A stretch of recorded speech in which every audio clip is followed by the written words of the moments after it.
Nandito naman is dominant sisay chicken or sa tinatawag na sa iba is free-range chicken. Ang lalaki ano? Talaga ginagamit ko is itong organic egg. So yun yung binibili ko before kasi yung mga anak ko, yun yung ginagamit namin talagang itlog. Nagagamit ko sila as ulam namin, tsaka ano, nakakabenta pa ako. So meron tayong 5, 6, 7, 8, 9, 10, 11, 12, 13, 14, 15, 16, 17, 18. Hindi mo kailangan ng magpakain ng feeds. Kuha lang tayo ng mga gulay-gulay sa tabi-tabi, makakasurvive na sila. Makakahuli kaya ako. Yan. Mga alaga ni Sir Joel. Nabinyagan na ako. Naihiyan na ako. Amoy manok.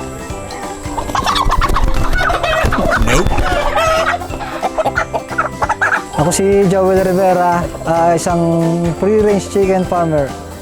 Agree tayo sa agree.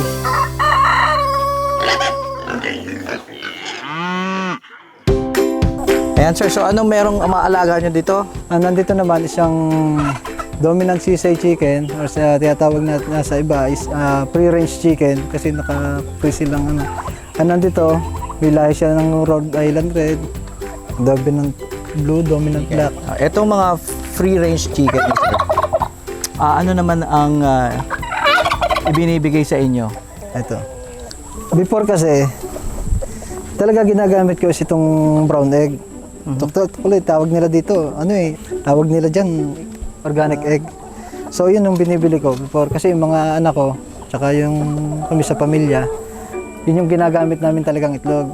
So naisip ko, parang weekly, bumibili pa ako ng isang tray. So sabi ko, ay kung ako na lang kaya mag-alaga para panggamit sa amin. Nung bumili ako, ang dami pala nilang mitlog. Kasi sa ngayon yan, i-harvest ko na yan. Hindi nyo namin kaya gamitin. Aside from, nagagamit ko sila as ulam namin, tsaka nakakabenta pa ako.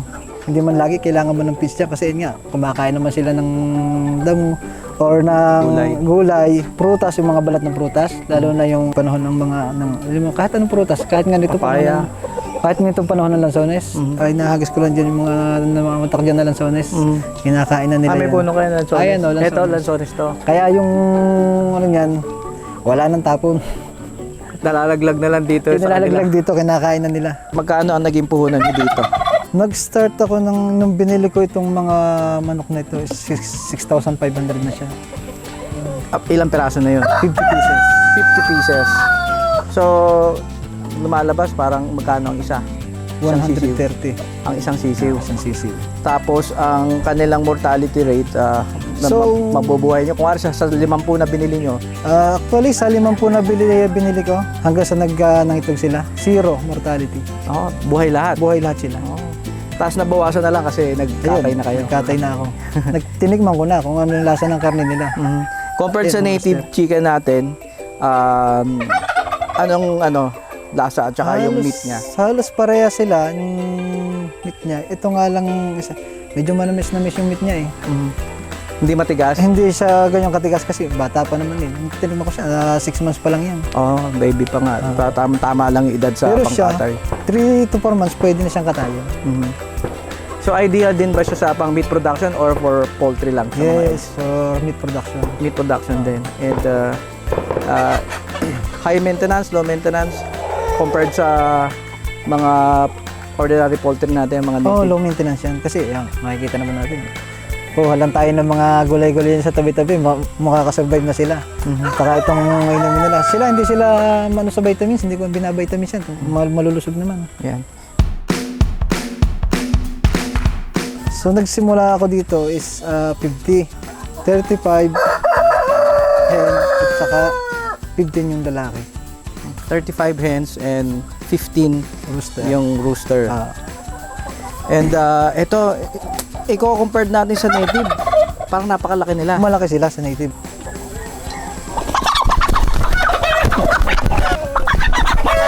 Palagpala yan.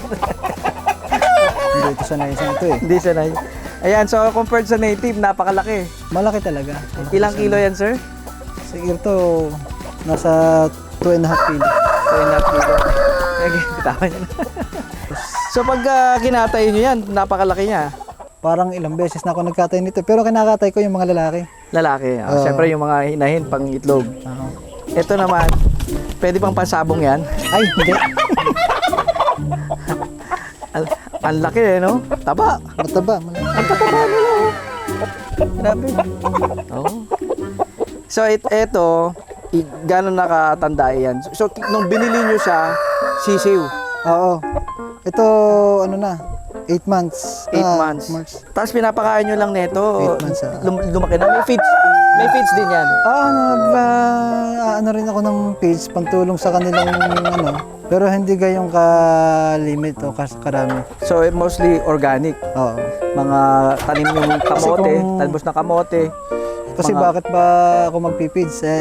Mahal ng pids ngayon. Kung kumakain naman sila ng Mga gulay-gulay, mga tsaka gulay, prutas. tsaka prutas. I see. Mas maganda pa kasi yung magiging itlog nila, hindi rin galing sa pids. Mas organic talaga Mas yung... organic. Gaano kalaki sir yung space nito? Kasi mga 80 square meter. 80 square meters, ano? Maluwag-luwag din sila. So, tapos ang inyong perimeter, yung fence ninyo, gawa sa... Net lang siya. Eto, net. Okay. At ito, meron din akong 3 pabo diyan. Sinama mo na. Sinama ko na. Paparamihin nyo rin. Actually, ito. gusto ko rin paramihin yan eh. Ilan sila lahat? 3. Actually, sasabihin ko na yan. In Turkey kasi na yan. Shoutout kay Mayor Eric Africa. Actually, galing sa kanya yan. Yung 3 na yan. So kung sa poultry naman, sa egg production, gaano karami silang mangitlog sa isang araw? Ito siguro, kagaya niyan, nasa 25 yung may 18. Siguro sa 80% ang nangingitlog sa kanila. 80%. Sa isang araw, kung may 25 ka, more or less, Okay. mga ganun. Ngayon kasi 18 ang itlog eh. 18 ang nandyan. Nag-harvest ka na yan katuwing umaga? Tuwing umaga. Hindi. Almusal. Mamayang hapon, Aha. harvestin ko yan. Okay. Mahirap kasi pagka inabot ng gabi dyan, meron baka kasi mapasok ng ibang dito kasi gubat eh, syempre baka may daga. Mga predators. Baka kainin nila yung itlog.